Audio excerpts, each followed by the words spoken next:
Good morning student. आज हम महाराष्ट्र राज्य मंडल माध्यम हिंदी विषय भूमिति कक्षा 9 प्रकरण 5 चतुर्भुज का प्रश्न संख्या 5.2 हल करने जा रहे हैं। यह हमारा दूसरा वीडियो है, तो इसे पार्ट नंबर 2 दिया गया है। तो इसके पहले वाले में हमने समांतर चतुर्भुज के गुणधर्मों के बारे में पढ़ा था। यहाँ पर कसौटियाँ, समांतर चतुर्भुज की कसौटियाँ कि समांतर चतुर्भुज होने के लिए क्या जरूरी है, कौन सी शर्तें होनी जरूरी है, उसके बारे में पढ़ेंगे और उससे संबंधित सवाल हल करने वाले हैं। तो समांतर चतुर्भुज होने के लिए आवश्यक घटक क्या हैं, आवश्यक शर्तें क्या हैं। अगर समझो किसी चतुर्भुज के सम्मुख कोणों की जोड़ियां सर्वांगसम हो तो हम कहेंगे वह समांतर चतुर्भुज होता है। या तो किसी चतुर्भुज के सम्मुख भुजाओं की जोड़ियां सर्वांगसम हो तो भी हम कह सकते हैं कि वह समांतर चतुर्भुज होता है। तीसरा, यदि किसी चतुर्भुज के विकर्ण परस्पर समद्विभाजित करते हो तो भी हम कहेंगे कि वह समांतर चतुर्भुज होगा। और यदि किसी चतुर्भुज के सम्मुख भुजाओं की एक जोड़ी सर्वांगसम और समांतर, कैसे हो, सर्वांगसम और समांतर हो तो भी हम कहेंगे कि वह जो चतुर्भुज है समांतर चतुर्भुज होता है। तो इन्हीं 4 कसौटियों को ध्यान में रखते हुए हम अपना 5.2 करेंगे, जिसके अंतर्गत 5 सवाल हैं। 5 सवाल में से इस साल के लिए सवाल नंबर 3 और सवाल नंबर 5 को इस साल के लिए हटा दिया गया है। तो कहने का तात्पर्य यहाँ है कि हम 3 सवाल हल करेंगे, जिसमें पहला सवाल आपके सामने है, ध्यान दीजिएगा। चतुर्भुज ABCD यह समांतर चतुर्भुज दिया है। बिंदु P जो है और बिंदु Q क्रमशः भुजा AB और CD के क्या है, मध्य बिंदु है। क्या है, मध्य बिंदु, ऐसा बताया गया है। मध्य बिंदु है, 2 समान भागों में बांटेगा। तो अब जय ध्यान से करते हैं इसे, तो हल, ठीक है। तो क्या सिद्ध करना है कि यह जो है समांतर चतुर्भुज है, सिद्ध है। तो उत्पत्ति शब्द का भी प्रयोग कर सकते हो आप, ठीक है। तो शुरुआत करते हैं। सबसे पहले समांतर दिया है, उसी से चतुर्भुज ABCD समांतर चतुर्भुज है, ये दत्त में दिया है। हम जानते हैं क्या, समांतर चतुर्भुज की सम्मुख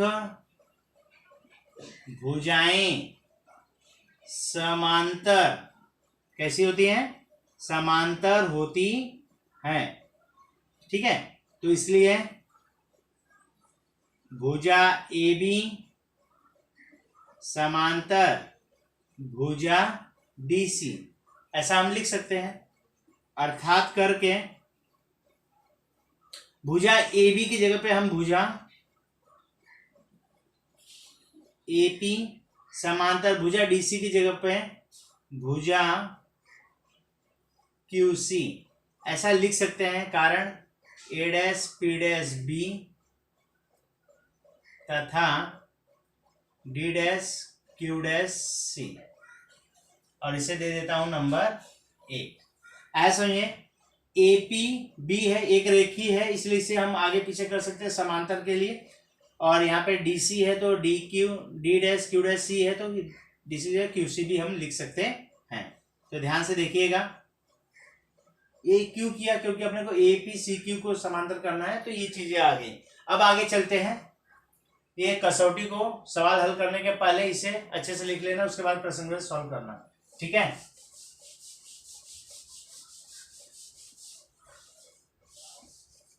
तो यहां हो गया।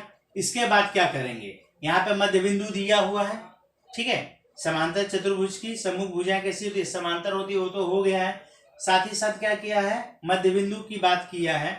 तो मध्य बिंदु का पहले काम कर लेते हैं। बिंदु P भुजा AB का मध्य बिंदु है, दत्त। इसका क्या मतलब हो गया, इसका मतलब हो गया AP बराबर PB बराबर 1/2 ए बी नंबर 2। फिर बिंदु क्यू भुजा डीसी का मध्य बिंदु है, यह दत्त में दिया है। तो इसका क्या मतलब हो गया बेटा? इसका मतलब हो गया डी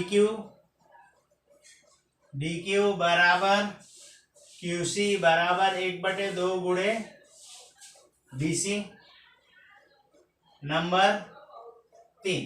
ठीक है, मध्य बिंदु वाली बात हो गई।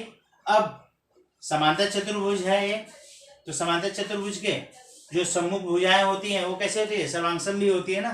तो लिख लेते हैं, चूंकि समांतर चतुर्भुज की सम्मुख भुजाएं सर्वांगसम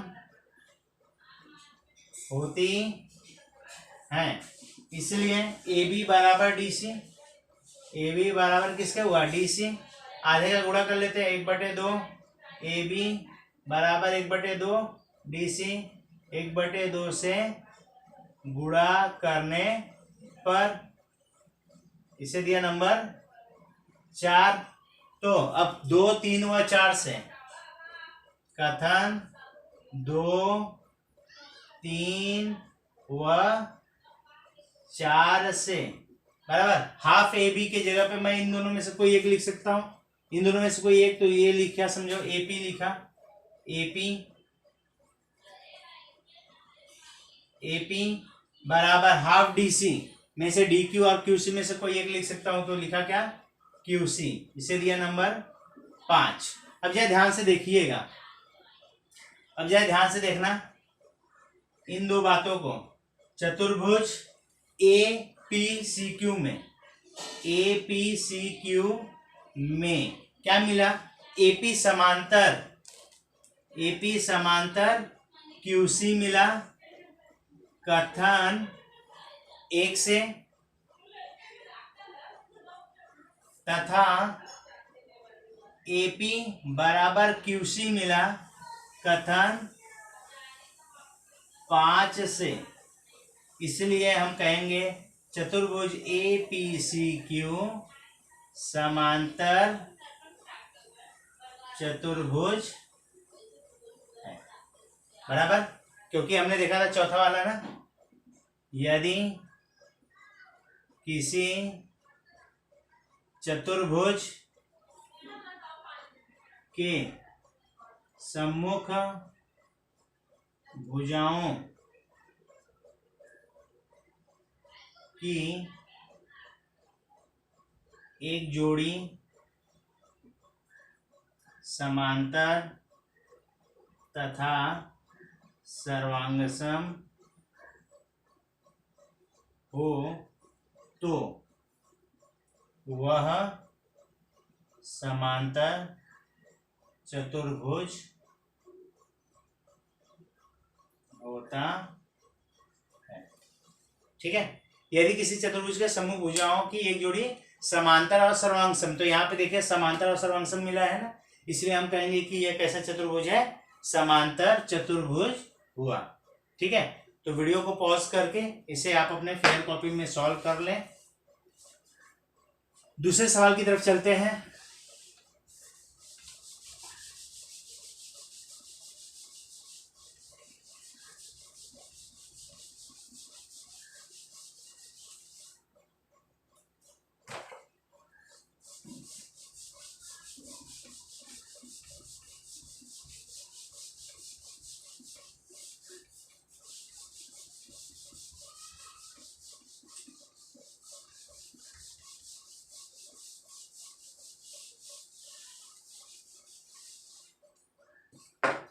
दूसरा सवाल क्या कहता है? सिद्ध कीजिए आयत एक समांतर चतुर्भुज होता है। तो सिद्ध कीजिए आयत एक समांतर चतुर्भुज होता है। तो दत्त लिख लेता हूं, चतुर्भुज ए बी सी डी आयत है। क्या सिद्ध करना है हमें? चतुर्भुज ए बी सी डी समांतर चतुर्भुज है। ठीक है, तो बेहद आसान है।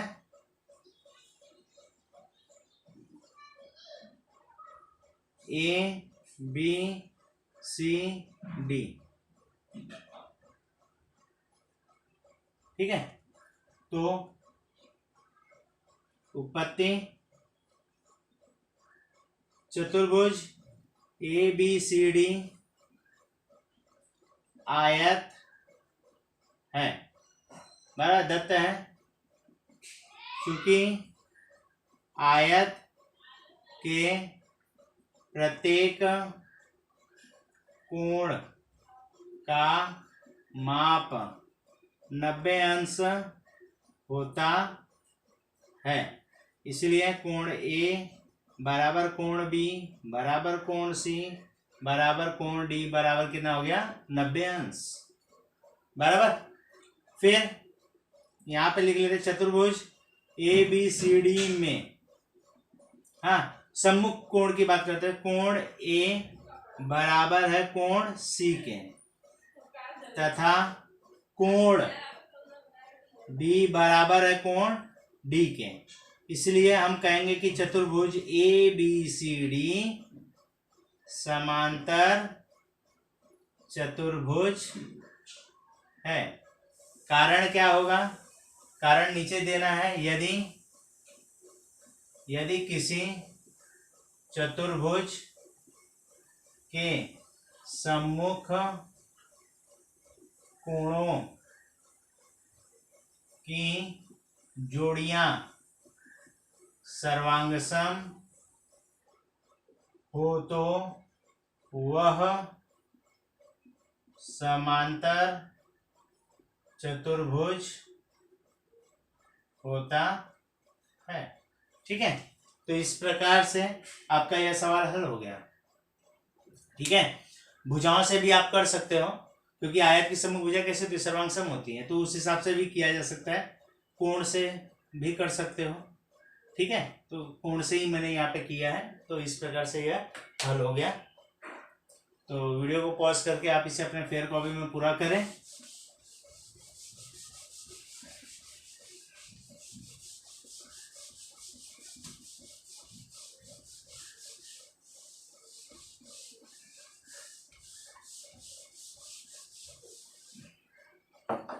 तीसरा जो सवाल है वो सवाल इस साल के लिए आपके सिलेबस से हटा दिया गया है, इसलिए इसे नहीं करेंगे।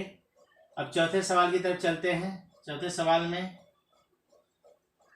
क्या दिया है?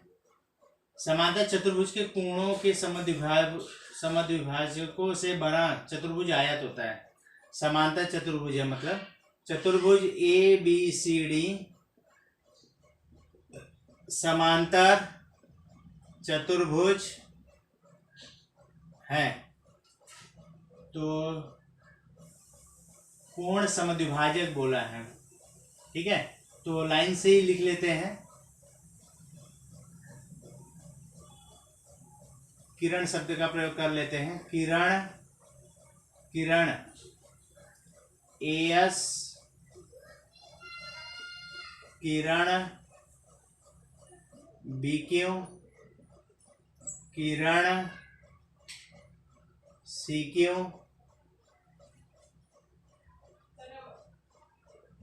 तथा किरण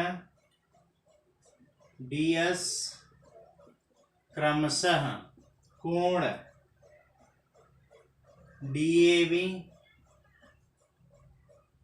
ABC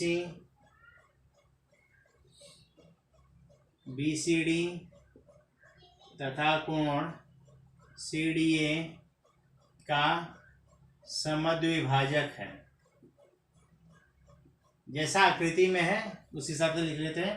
तो साध्य क्या करना है? ये जो समद्विभाजक से बना है चतुर्भुज PQRS आयत है, ऐसा सिद्ध करना है।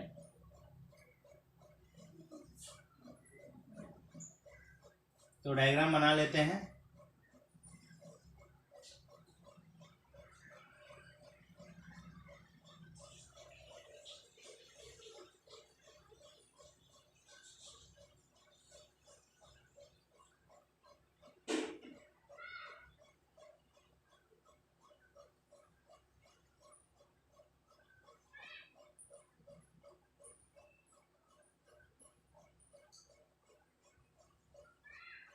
ठीक है,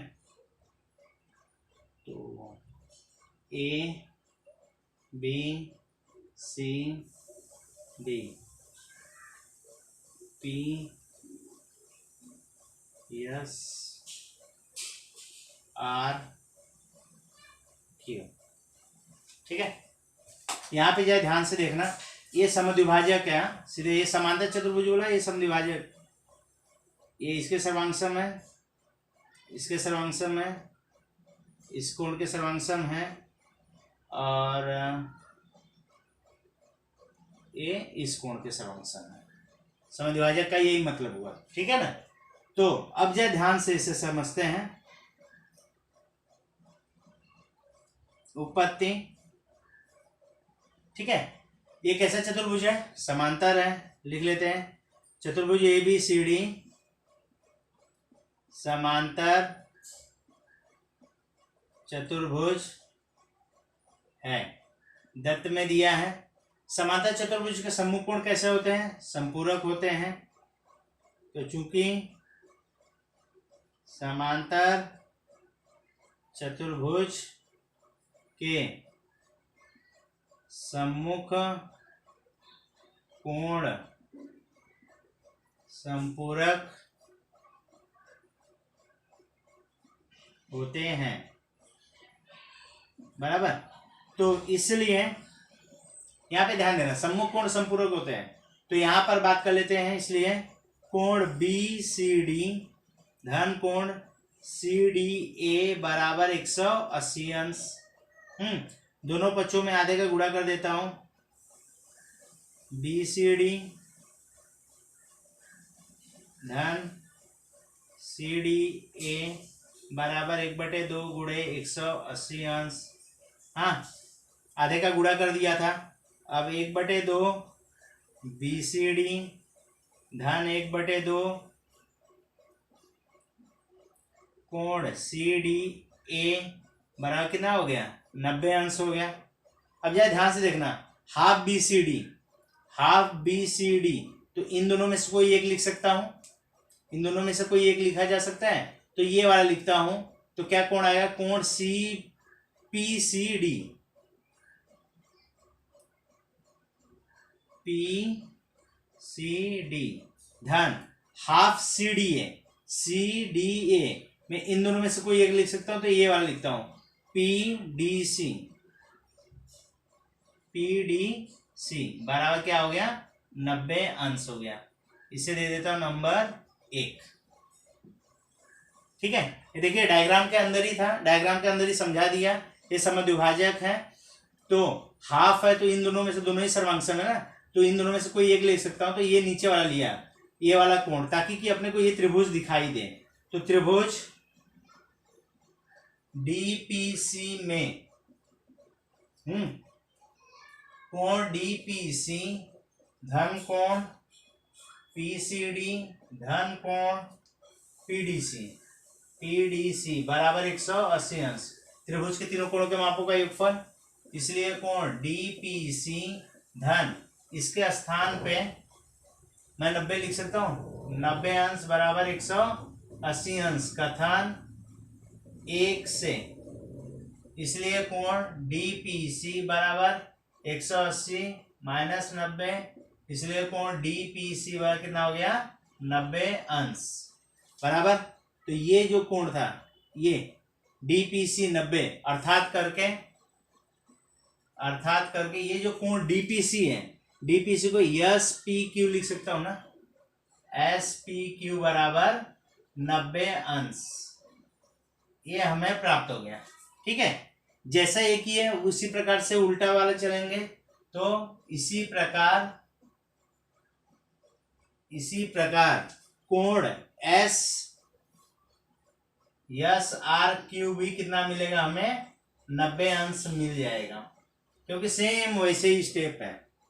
ठीक है, जब ये वाले में चलेंगे, ठीक है, ये चीज मिल गया आपको। अब ये अगर इसे संलग्न करते हैं, संपूरक वाला करते हैं इसे, तो ये कोण मिलेगा, क्या, कोण ए एस डी बराबर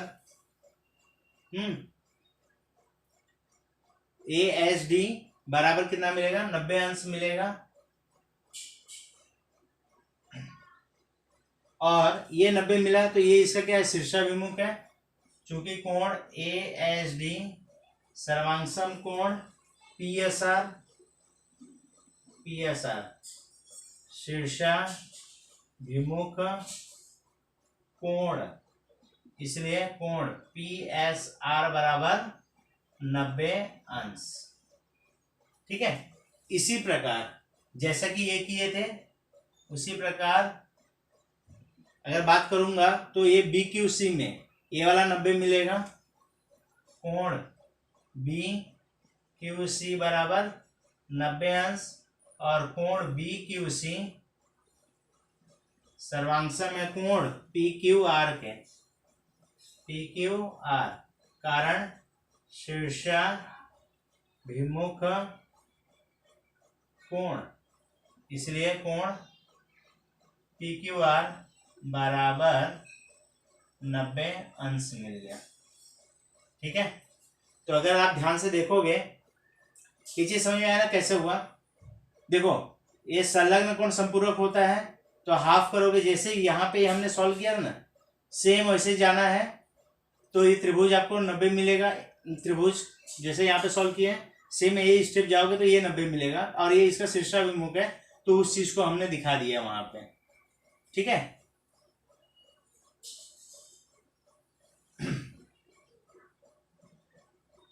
ऐसे में तो इस प्रकार से आपको करना है। फिर यहाँ पे चतुर्भुज PQRS में कोण SPQ, कोण SRQ, कोण PSR PQR बराबर 90 अंश मिला, इसलिए चतुर्भुज PQRS आयत है। ठीक है। ऐसा है। ठीक है। ये जो ASD है 90 जो मिला है वो इसी प्रकार से सॉल्व होगा। संलग्न होंगे संपूरक तो आधा है, तो त्रिभुज ये दोनों 90 मिलेंगे, त्रिभुज का माप लोगे तो ये 90 मिलेगा, उसके बाद ये शीर्षाभिमुख कोण रहेगा। तो इस प्रकार से आपका ये जो सवाल हुआ वह हुआ सिद्ध कि इसे आयत सिद्ध करना था। प्रत्येक कोण क्या आ गए, 90 आ गए हैं, तो आप इस प्रकार से इसे आयत सिद्ध कर सकते हैं। ठीक है। और इसके बाद पांचवा वाला जो सवाल है वह इस साल के लिए आपके टेक्स्ट बुक से हटा दिया गया है। तो इस प्रकार से आपका जो प्रश्न 5.2 था वह भी पूरा हुआ। ठीक, धन्यवाद।